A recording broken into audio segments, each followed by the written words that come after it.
1 ton of birds out there wrecking another Earl video. I want to talk. Can't hear. You won't be able to hear me over all the bird noise. Anyway, this is going to be why to walk and talk. Why should I walk and talk, Earl? Well, sometimes when you're sitting there in front of the camera, thinking about what you're going to say, saying it, hitting stop, maybe re-recording it,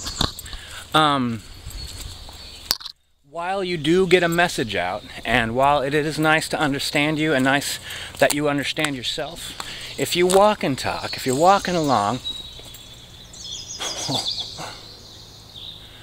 I'm going to start banging branches together in just a moment. You get distracted. That's a good thing, actually, when you're thinking.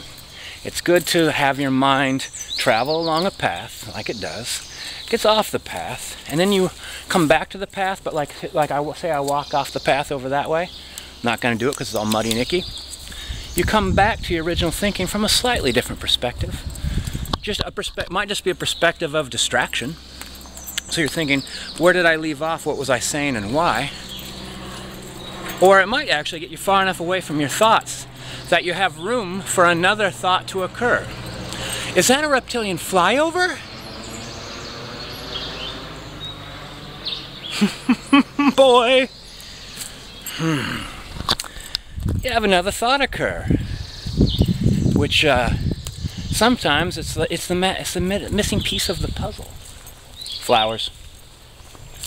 Sometimes I've been walking along talking about something that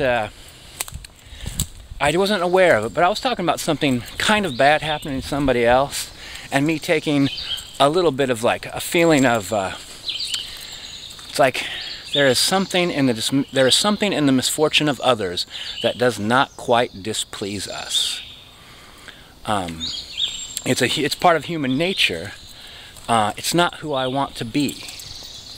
I can't get rid of that, but I could not accept it. I could not accept that as a positive thing. I could see that as a personal failing and strive to not be that way.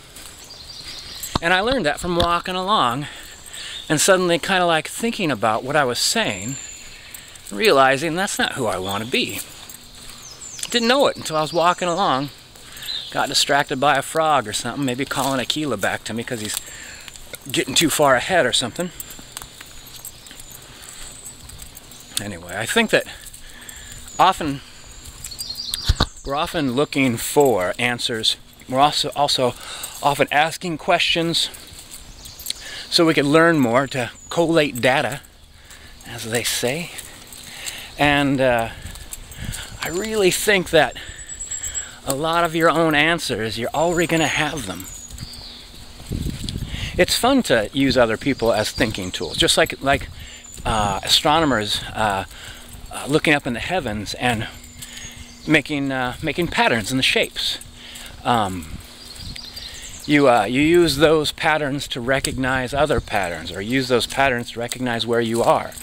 But it's also kind of good to get shook up a little bit, look up and see what used to be familiar as a little bit confusing or different from a different angle, and see what you come up with.